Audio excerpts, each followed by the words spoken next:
Travis went good, so I've got a comment that we get to do a video of for you.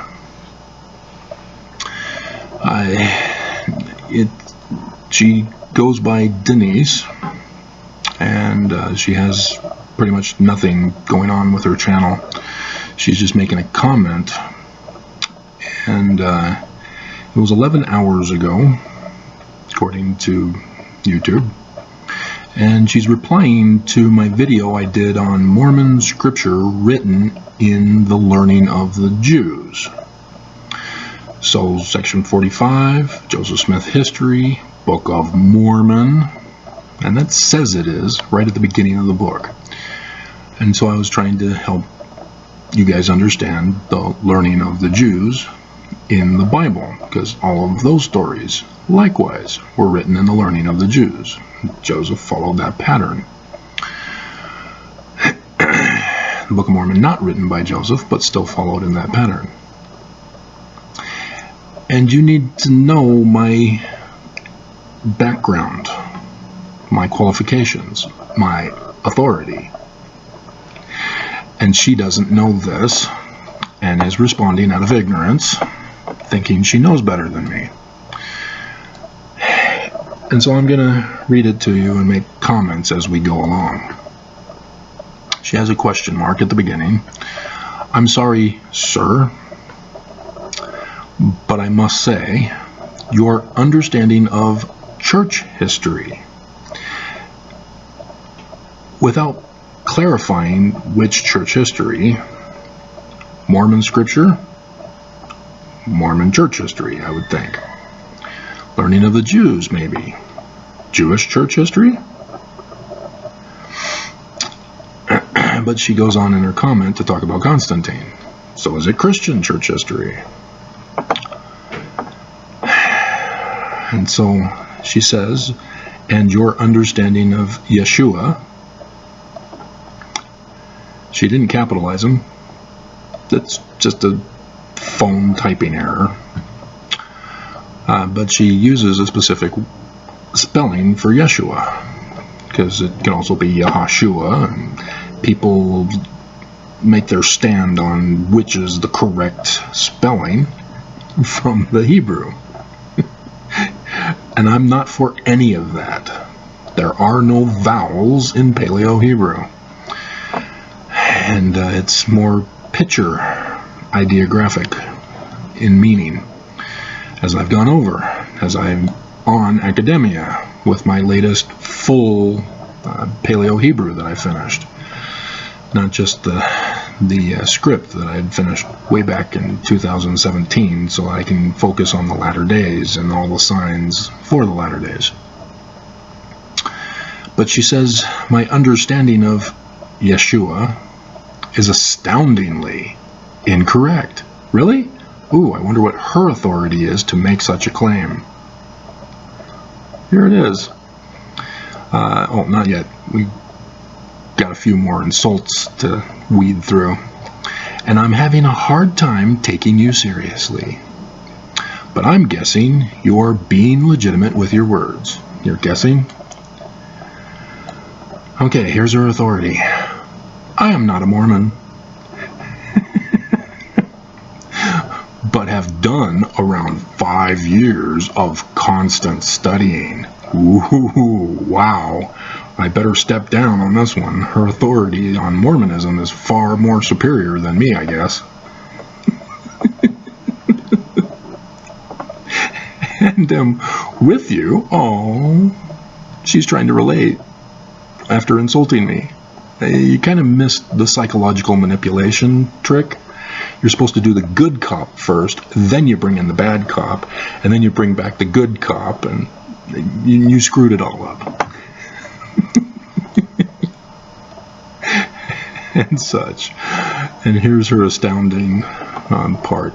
I'm just astounded over my comments, your comments, of Constantine creating Jesus. Really? And so apparently she knows nothing of Constantine, or she's been whitewashed about him through her Christianity. to bias her, like the church does for Mormons. Because Christianity is not going to say that Constantine's a bad guy. In fact, they had to make up the story that on his deathbed, he confessed Jesus. He created, so that, they can claim that he was legitimate. If you're not going to trust the historical documents, why are you a textual critic? And that's what she says she is. She says, I have been a student. Oh, so you're not the master. Okay, what authority do you have again? What are your grades in school? She says she has been a student of textual criticism, textual critical analysis, for over half a decade. 5 years, 6 years? Yeah, don't try to put in decade to make it sound bigger than you are. So you're probably in your mid-20s of the coddle generation. Good God. And I'm concerned you are unaware that we have many manuscripts way before Constantine. Of course we do. There are lots of them. There were Roman period records before Constantine. There were Greek records before Constantine. There are Babylonian records before Constantine. There are Egyptian records before Constantine. I know this. I am not unaware. You don't know my knowledge and authority.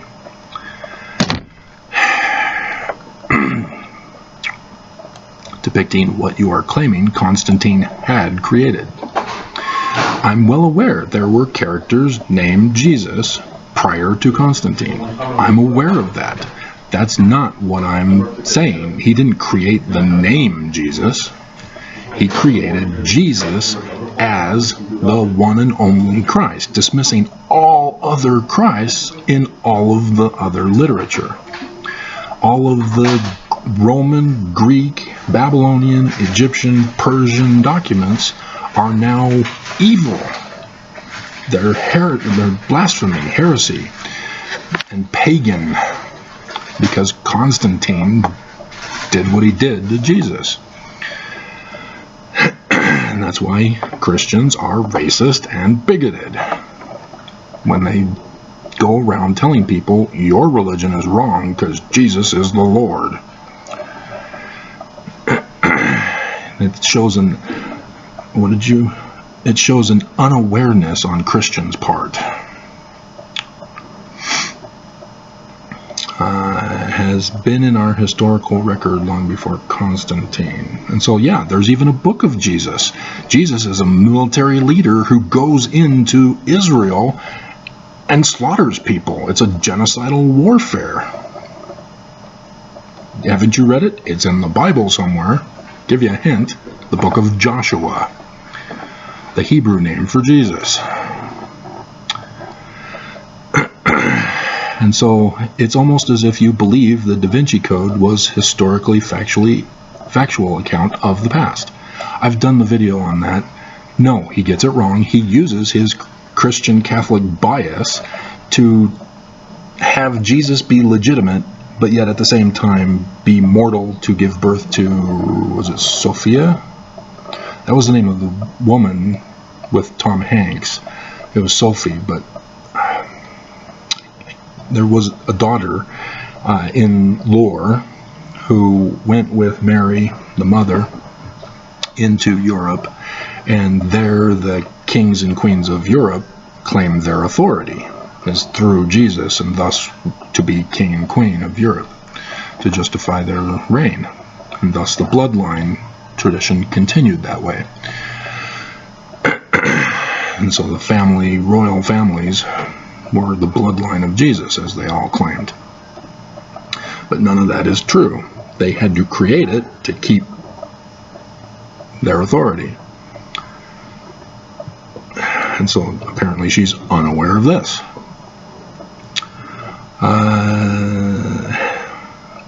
Constantine created Jesus has long ago debunked by non-Christian academia and Christian academia alike. Well, Christian academia has a bias. Can't count Christians to use the scientific process properly, as they are trying to overthrow academia with their Christian beliefs, which are going to come in conflict. If Christianity were to win and overthrow our public school systems with their Christian doctrine, taking out science from our school systems, you're eventually going to have, no, the Baptist Christian doctrine is correct. No, the Presbyterian doctrine is correct. No, the Catholic, we're the older one. No, well, we're the Greek Orthodox. No, we're the... You see where we're going to go with this if this were to happen? And so she's apparently unaware of Eusebius and his works. He was the propagandist for Constantine. And yes, you have to identify that he's a propagandist for Constantine, and you can't just trust everything he says. You can't trust anything anybody says. You have to look at the archaeological evidence in connection with what people say about the archaeological time period and the people in that time period, or the events that occur in that time period. I go over this with you just for Mormon church history, as I'm trying to help Mormons understand we're being lied to, and ex-Mormons, you guys, you've been lied to and you're perpetuating the lies. And it's just, because the lie Mormons are okay with. It's ex-Mormons that are not okay with the lie, and so they all battle back and forth, never convincing the other of what's actually true, which is none of them are true. There's a third thing that's going on, and they're not using science to find the truth. And it's frustrating as the one in the middle who's the only one doing this. And so it's the same with Christianity. You have science who says, nope, you're wrong. And, you know, and she doesn't... I did the other video, The Case for Christ. It's based on the movie of the guy who made my life happen. And he's a journalist, and so he's supposed to know facts for his journalist entry in breaking the bombshells about the Ford Pinto, for example, that made him famous. But then when he's researching Jesus, he's told by a Christian that, well, the way to find out if Christianity is true or not is it's the crucifixion. If you can debunk that there were crucifixions, no, Mormon apologists use that kind of stunt. It's stupid. The only way for Christianity to be true is if Jesus is physically real. That's it, that's all. If there is no physical evidence for Jesus, Christianity is a fraud. It's that simple. Just like the Book of Mormon. If there is no gold plates for which scientists can examine and render a decipherment of and a translation to verify Joseph's translation of it, we have to dismiss that it came from actual gold plates from the ancients. Guess what? I've been telling you why. And so she's in denial of history. This is a Christian thing. We have to rewrite history. And it's going to be horribly dangerous if evil people take over. Because Dan Brown, since she brought him up, is the one who put in his book, it's the conquerors who get to write history. And of course they always say they're the good guys who conquered evil. But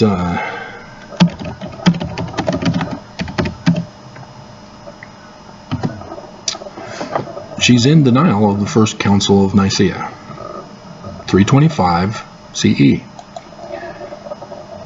And it's not AD. They need to use the scientific terminology rather than the Christian biased terminology.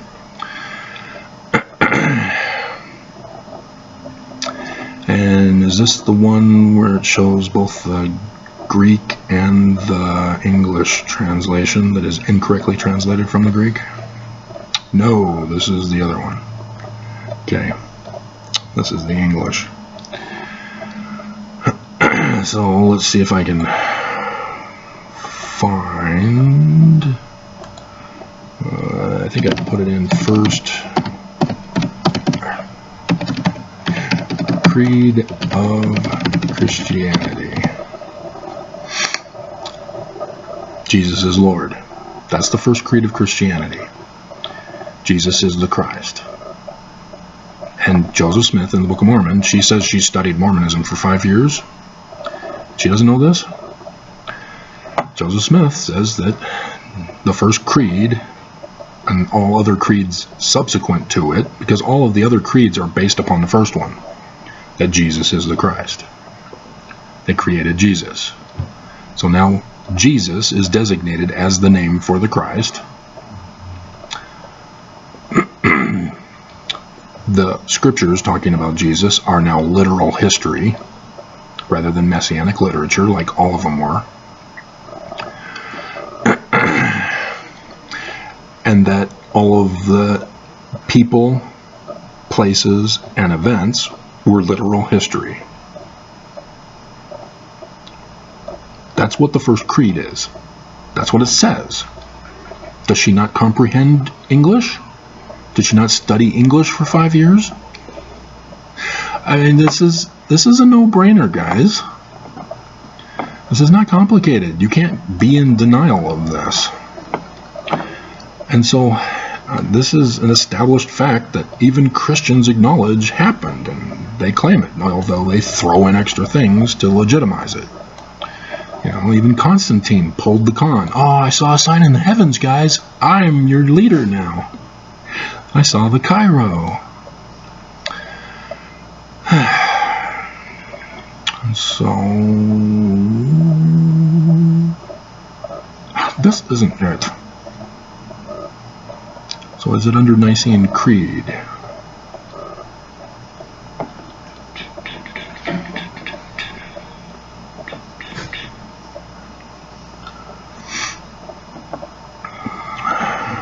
Because one of the Wikipedia articles, because they have multiple ones here.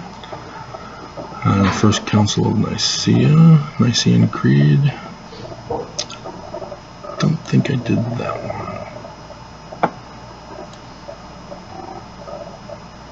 Yeah, there it is. The Greek. Now, so comparisons between Creed of 325 and Creed of 381. So yeah, but it's based on 325. I don't know why they want to do a comparison. And so here it is. And from the English, the translation of it, they have the Greek below it.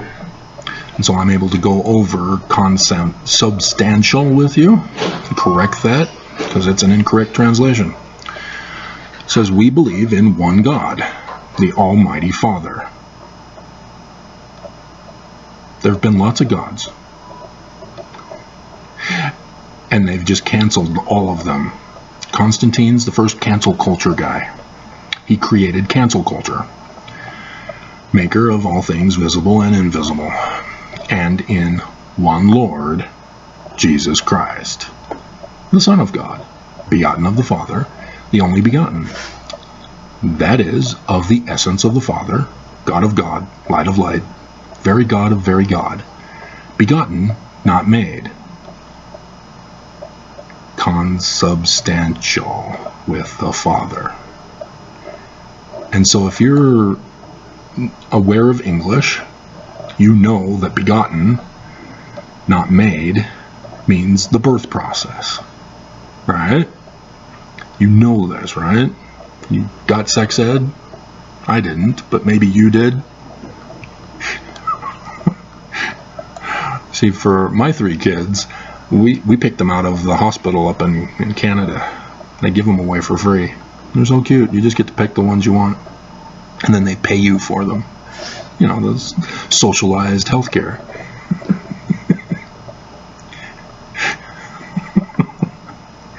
Consubstantial with the Father is homusion. It's in the second Greek block. It's the third to the last word. O-M-O-O-U-S-I-O-N,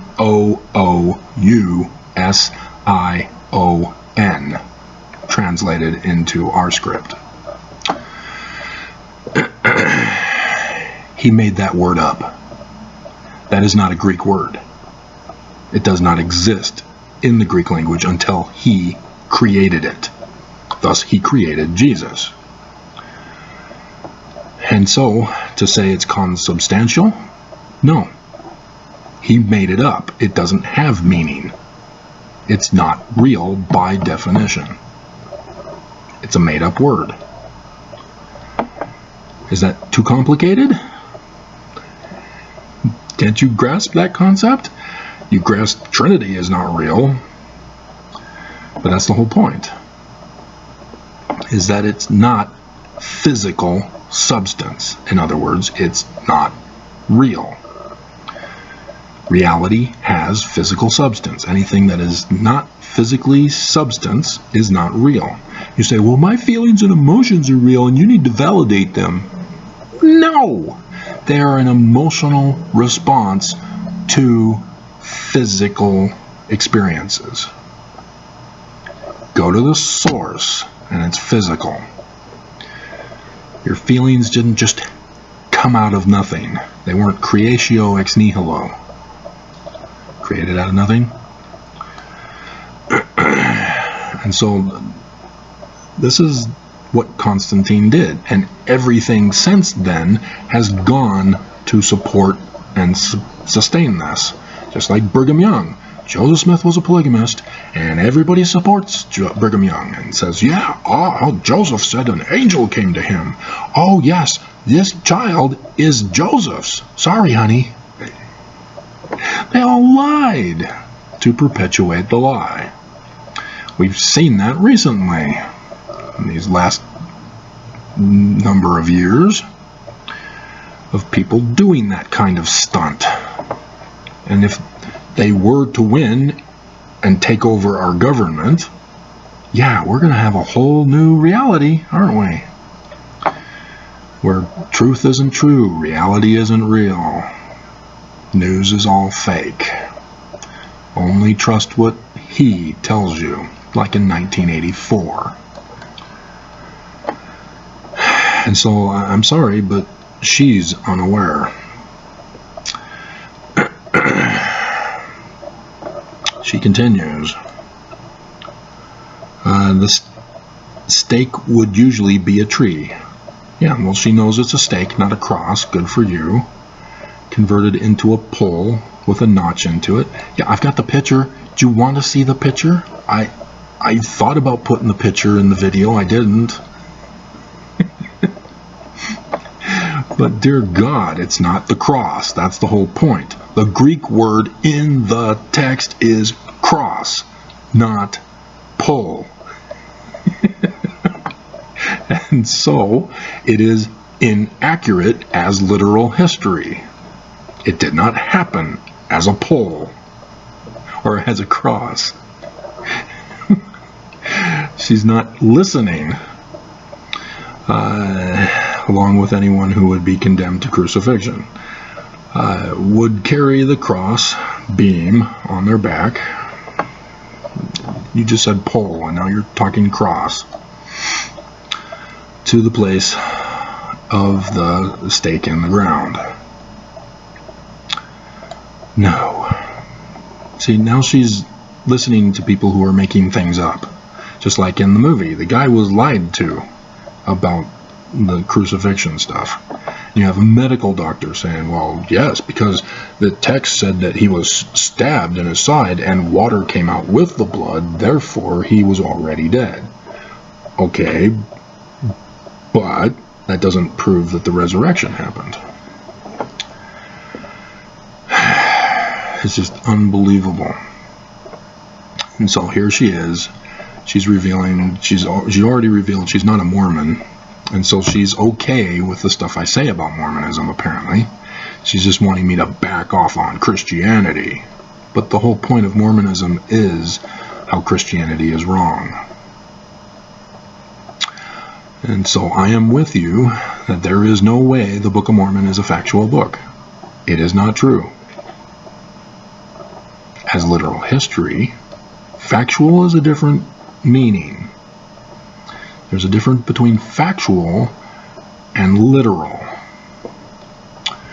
Because there are some truths in the Book of Mormon. For example, Alma chapter 32, starting in verse 28. The way to find out what words are true. That is factually correct as a scientific process.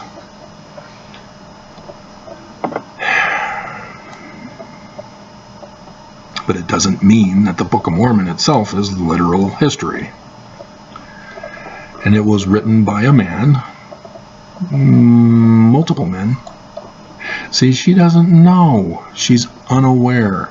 The book used dozens of contemporary literature. I'm the one who helped discover more that are used in the Book of Mormon, mostly of the Jewish mystical texts that were utilized within the Book of Mormon. I'm the one who identified Joseph Smith Sr. as the one who had to rewrite the Book of Mormon, the 116 pages, what now is 1st and 2nd Nephi, to correspond with the 4 books of Kings in the Bible. What is the name of the kings of the Nephites? It tells us. They all named them Nephi. So now you have 1st, 2nd, 3rd, 4th Nephi. Kings. Books of Kings, books of Nephi. See what they were doing? But I'm the guy who made this discovery using the scientific process of research. And that's how I do it with Constantine. And everybody knows the creed. I read it to you. It was mistranslated, but I read it to you. It's got the Greek there so that you can know for yourself. And so apparently she doesn't know this. She doesn't know and understand what it means. And so she's now assuming she knows the mind of the man. She doesn't identify him as Joseph yet. She's going to assume it, I bet. Whose full intention was to mislead and distort. Are you sure? I just told you a factual, true precept within the Book of Mormon. How is that misleading and distorting? See, people don't think when they're dumb. And to use those seeking God, they're already Christian. They already are seeking God, who doesn't exist, and they continually complain, I don't know if God hears me. Well, pay us money and we'll forgive you for your indiscretion. Sale of indulgences, so he can manipulate them. See, she's now going off the deep end here. She's had an incorrect thought, an incorrect premise, and is now adding upon that incorrect premise for her incorrect conclusion, her unsound conclusion. Just like Mormon apologists, huh, guys? And have as much money. Yeah, it was all about the money, wasn't it? As many women as he can. No, he was never a polygamist. That was the setup, that was the frame of Brigham Young. See, she's fallen for Brigham Young's tactic again, just like all ex-Mormons do. Brigham Young had to blame Joseph to deflect and distract from him practicing it in secret, so that when he brings it out in public one day, he's already established it's Joseph who's been doing it the whole time, and that's where I get my authority from, and blah, blah, blah. And so everybody nowadays goes after Joseph, who was innocent, who was framed, rather than Brigham, who was the cause. And as a result, the church gets vindicated. They get left alone, as Joseph Smith gets the brunt of all the accusations to this day. Millions shall continue to accuse Brother Joseph in the future. This is the tactic of evil people, to blame others to justify their doing it. And again, we have a perfect example in our current history in America. That's why, really, is that why? He was tarred and feathered, beaten up, chased out of city to city and state to state. No, there are different reasons for each place as to that. And no, the tarring and feathering was for another reason. Until he was righteously killed. She's justifying Joseph being murdered. Oh, damn. She just got reported. See, this is why Christians are the most evil people in the universe for Constantine's creation of Jesus, is that they now believe that they can go to war to defend their Jesus. That's what she's done here. She's vilified Joseph Smith and said that he was righteously killed. It's actually murder, and she's purposely turning it to kill and adding righteously here. She is an evil person. I didn't expect that, dear God. And had his wicked soul taken out from the face of the earth. So this is all her opinion. She's got no basis of fact or reality for this. And this is what Christianity has done to her. Dear God. This is on the verge of Mormon scale of evil. Right, Mormons? I am not, all caps, writing in hate.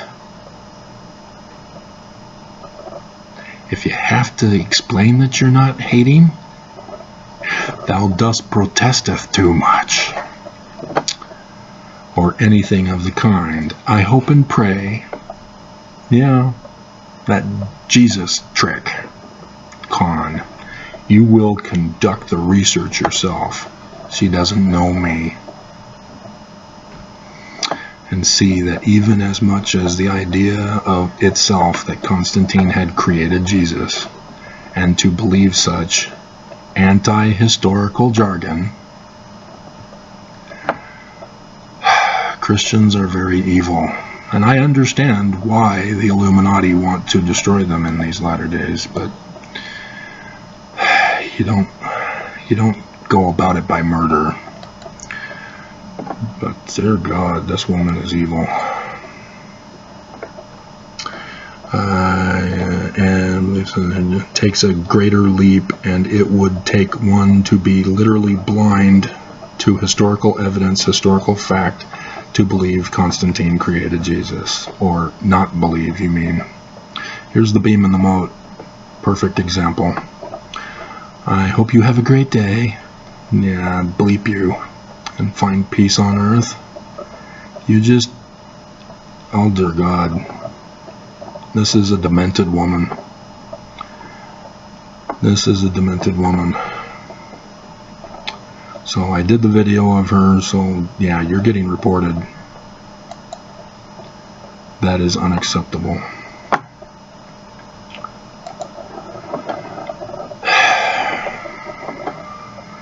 What does it take, guys? What does it take to change the essence of a man? Steven Seagal from On Deadly Ground.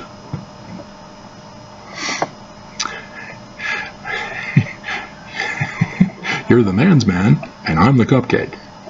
Awesome scene. Awesome. We'll put that instead of a song for the video in the description below.